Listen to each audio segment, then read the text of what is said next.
Welcome to Stuff You Missed in History Class, a production of iHeartRadio.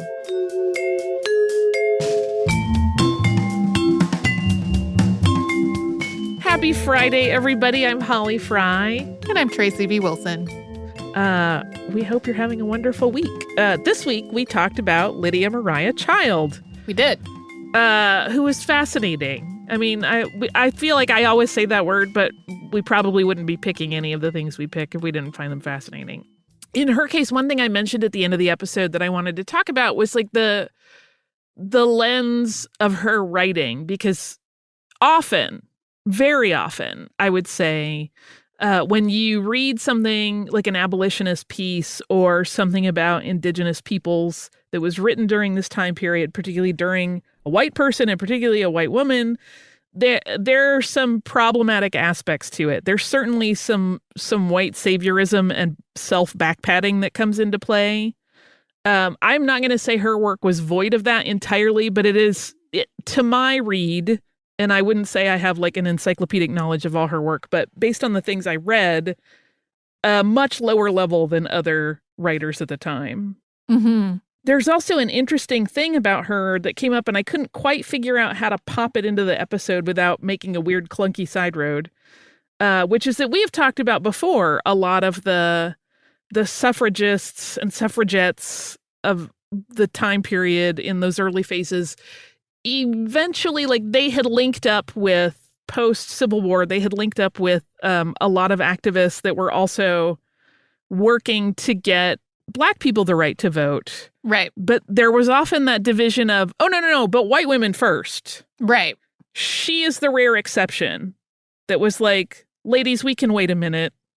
Like, we got to get these people closer to where we are before we take another step, which was interesting. She did not go to the Women's Convention at Seneca Falls, but a lot of her work was read there, for example. Oh, wow, yeah. She's an interesting figure in that regard. Like, she was very influential in her writing, but I think because of her kind of sour taste after working with various abolitionist groups, she kind of got this idea of like, organized groups are problematic and I don't want to do that. I still want to talk about these issues and I want to publish all my stuff, but like, please don't lump me in with a bunch of other people that they think the same way I do, because we'll find out we don't. Yeah. Yeah.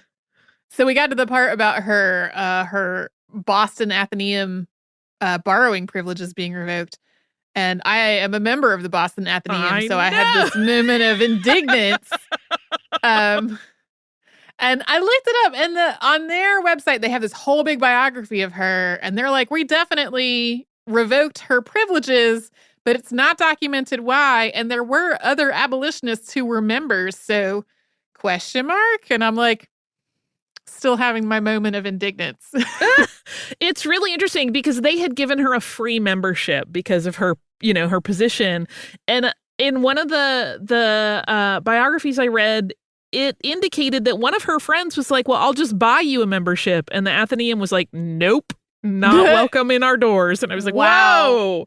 Wow. I mean, if I had to guess, it's really because she talked so openly about interracial marriage and women's sexuality and things that even for abolitionists were a little too far at the time. I mean, like, when you think about someone, we did our episode on Loving versus Virginia, which to me is very recent history. Mm-hmm. Mm-hmm. And when you think about that and then think about someone in the 1830s writing about like, no, interracial marriage should be a thing, you guys. This is actually going to help society in the long run. That's a little bit eye-opening in terms of how sort of brazen she was with some of her writing.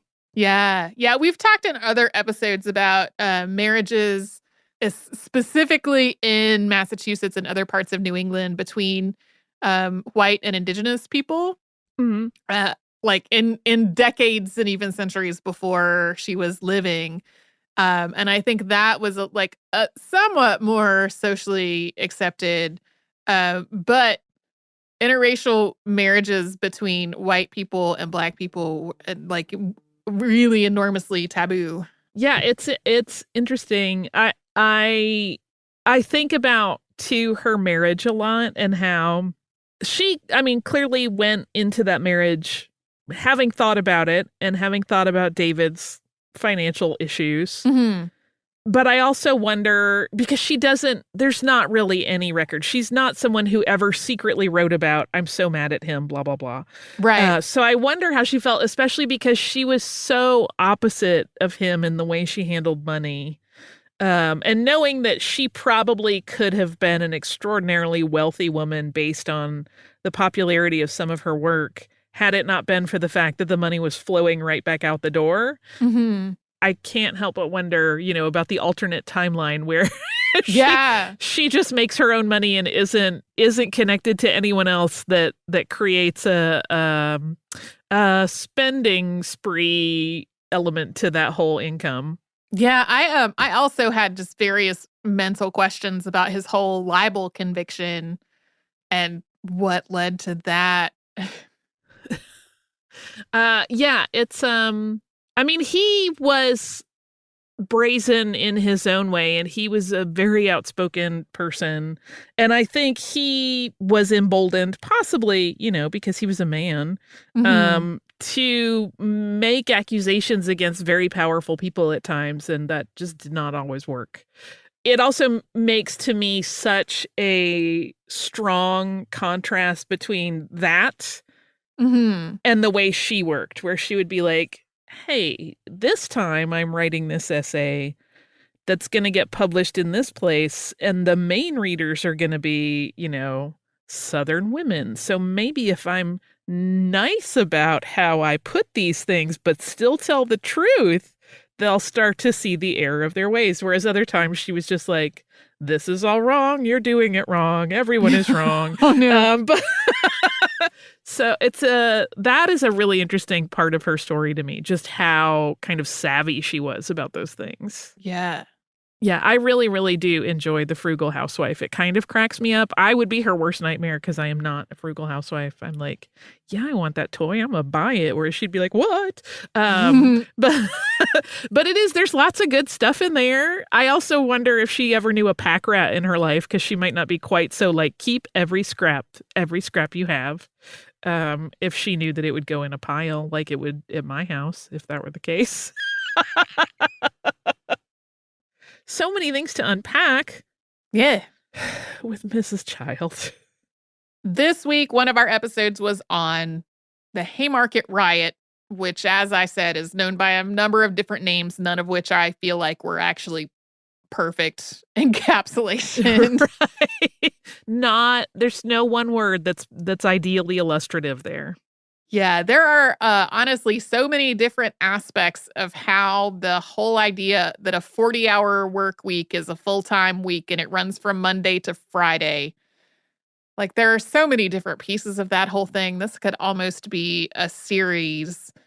And in terms of like the progression of that, I don't know that the Haymarket incident is necessarily the most illustrative one, but it's also the one that it just comes up over and over and over again in terms of its connection to the 8-hour workday, and also the fact that people have been asking us to talk about it on the show for a while. Yeah. I mean, I in the way that precocious children who think they're very bright and insightful often do, I remember asking my parents a cajillion questions about how the work week came to be a thing. And I'm like, why is, as I've gotten older, I'm like, why is it not 9 to 5 anymore, but 9 to 6? Mm-hmm. And the lunch got taken out of the day. But like, I remember my parents being like, I don't know, it's always been that way. Yeah. Even though in their lifetimes, it still is not legally like that for everyone. And certainly in their lifetimes, there were still things happening that impacted it, but they just didn't. They probably were tired of me asking a million questions. And they were like, I don't know anymore. Please go away.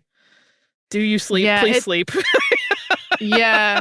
It is one of those things that just sort of feels like in a lot of ways that that's how it's always been. And it's definitely not how it's always been. Like, when I was reading about the progression of like that May 1st national strike, and then the May 3rd incident where police killed at least one of the demonstrators, possibly more. Something that I had read was like, May 3rd was the first day back at work. And I was like, wait, but I'm confused. Like, it didn't totally gel with me that this national strike that started on May 1st was starting on a Saturday, because Saturday was a day that most people were working. Yeah. In industries that, we might not necessarily think of being at work on a Saturday or a Sunday. So it took me a minute to be like, oh, that part wasn't fixed yet either.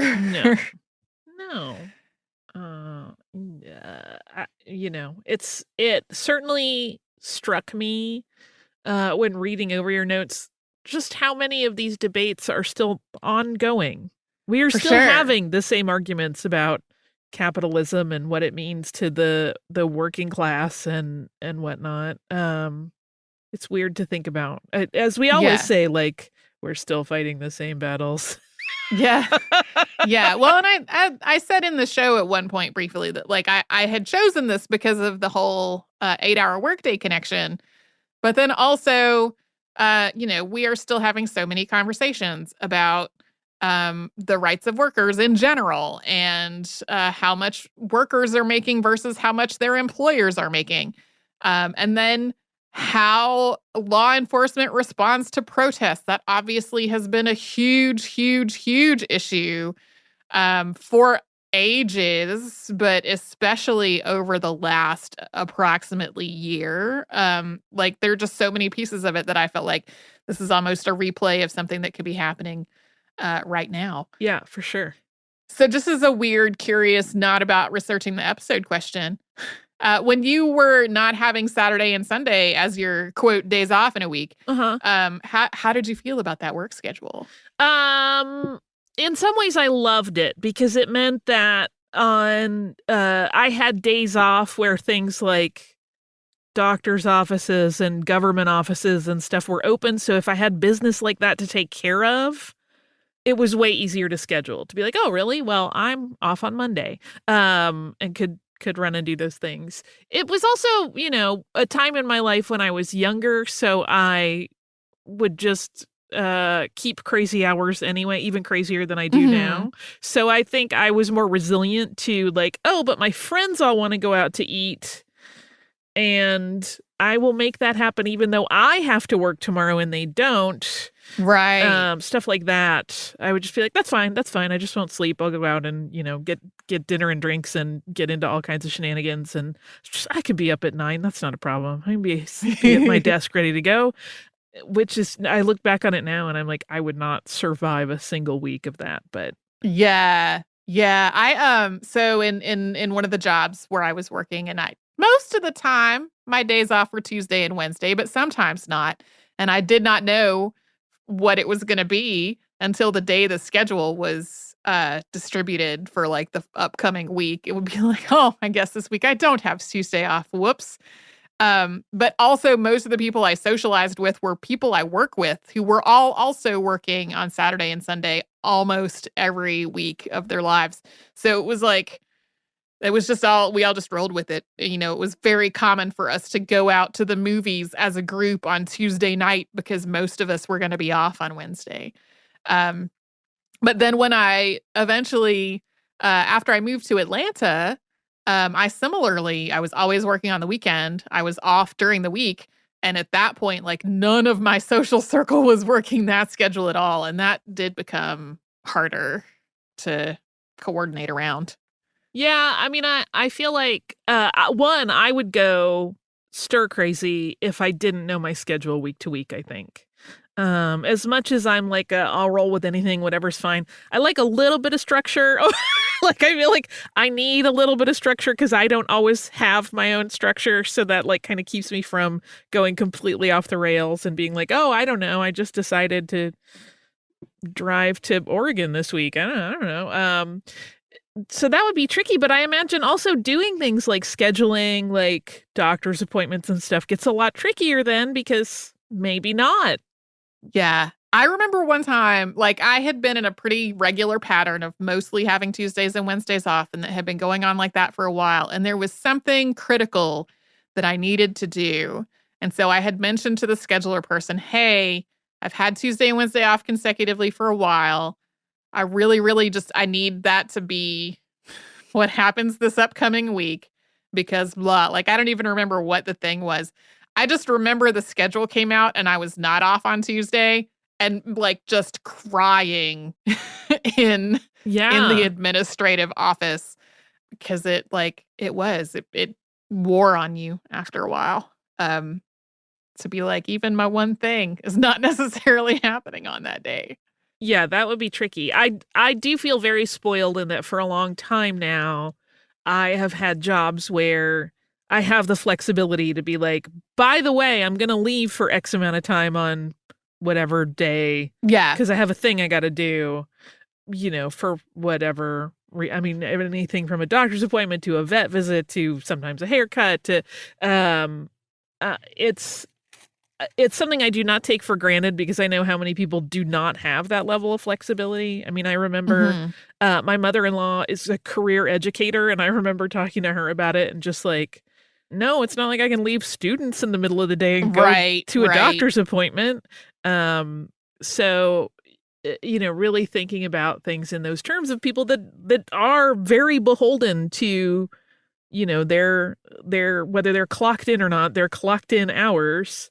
In a way that doesn't afford flexibility is, I think, one of the biggest problems we kind of face as a global society. Right. The U.S. particularly bad about it, I think, based on discussions I've had with people who live abroad, but I'm sure everywhere has its quandary areas. Yeah, for sure. Yeah.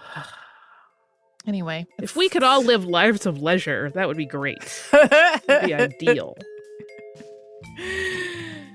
Yeah. So anyway, that's how the many things that were not why I chose this episode continue to resonate with me about it. So thanks for joining us for this casual behind the scenes on Friday. We'll be back tomorrow with a classic and then Monday with a brand new episode. And you can, subscribe to the show if you haven't already on the iHeartRadio app and Apple Podcasts, basically anywhere you get your podcasts.